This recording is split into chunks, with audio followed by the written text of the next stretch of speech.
Welcome to another episode of What is Hashimoto's with Dr. Martin Rutherford. To find out more on any of our topics, or for information on scheduling a consultation with Dr. Rutherford, please visit us at whatishashimotos.com. And now, here's Dr. Rutherford. So we're going to try to answer the question of Hashimoto's disease and pregnancy. That's a wide open topic. I'm not sure if you're asking, can you get pregnant, or what happens when you get pregnant, or what happens after you get pregnant. So I'll try to answer all three of those. So Hashimoto's can first prevent you from getting pregnant. And I think that's pretty well accepted out there today. We even had some patients that came in and their medical doctor treated their thyroid for their infertility and they got better. And there's a couple reasons for that. The most direct reason is that Hashimoto's has a very, very specific relationship with progesterone.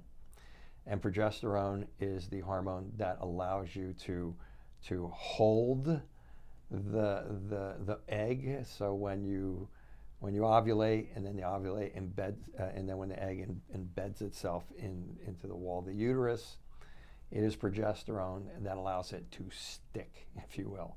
And then it is progesterone that allows you to carry through the pregnancy. And if your progesterone is very low, because you have hypothyroid, Hashimoto's hypothyroid, then there's a good chance that you're not going to carry through. On top of that, Hashimoto's seems to have a very direct relationship to polycystic ovarian syndrome, in which your blood sugar goes off, and your blood sugar is controlled by your diet, but it's also controlled by your adrenal glands, by your pancreas, and by your liver.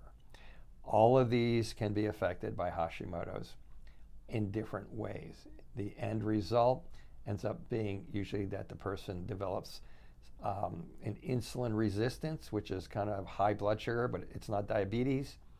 It's kind of pre-diabetes. Insulin resistance is kind of in the same category. And then that usually increases testosterone production in the ovary also, in addition to what is happening with your adrenals and your pancreas and your liver from the low progesterone. And then the chances of you having a baby reduced by, I believe it's like about 50%.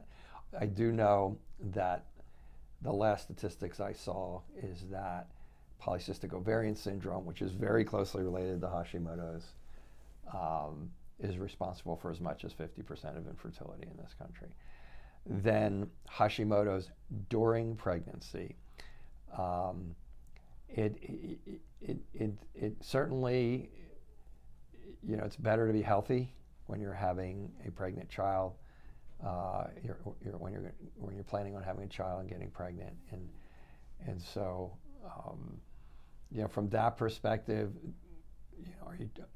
I tell my patients who have Hashimoto's who are coming in here not to get pregnant until after we've cleaned up a lot of things, because I don't know if somewhere in there is the question of, can this affect a child, and the answer is yes, and I probably should do a different segment on that, because that's a long topic. And then as far as the mom's health during that period of time, it is not unusual for me to hear, that's the best I ever felt. I felt wonderful. Everything was great. My fibromyalgia went away and things of that nature. And that has to do with immune shifts that take place while you're carrying the child, particularly in the third trimester, where you're shifting antibodies to your child so that when your child is born, they have the ability to build an innate immune response and a humeral immune response after they're born. And so if you were asking me about how do you, what do you do during that period of time, if you understood you had Hashimoto's, you would be following the right diet, which would be knowing your food sensitivities, removing all inflammatory foods. Those are really the biggest things. And then, of course, take your prenatal vitamins. But it really is about dampening immune responses, even though your immune responses are being dampened while you are transferring the antibodies over to your child. And then Hashimoto's and pregnancy, once you deliver the child, then there's a chance that if you have had Hashimoto's symptoms before and then they went away, they're going to come back. If you didn't have them because you had silent autoimmunity and you went into the pregnancy not knowing that you actually had a genetic propensity to develop Hashimoto's,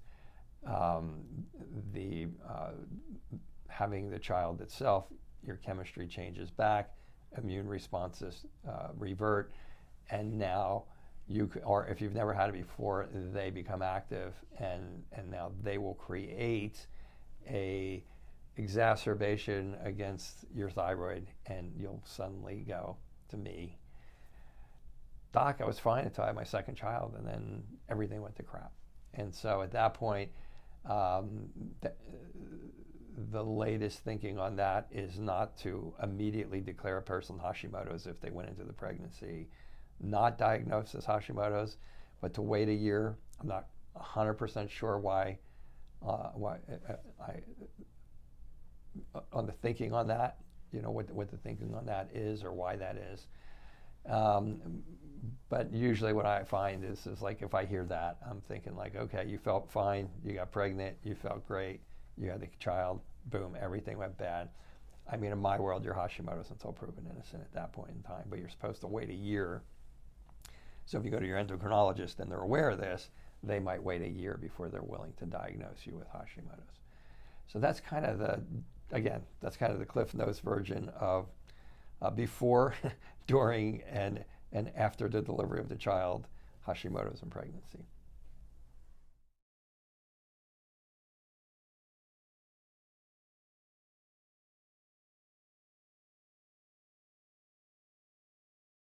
Thank you for joining us for another episode of What is Hashimoto's? To find out more on any of our topics, or for information on scheduling a consultation with Dr. Rutherford, please visit us at whatishashimotos.com.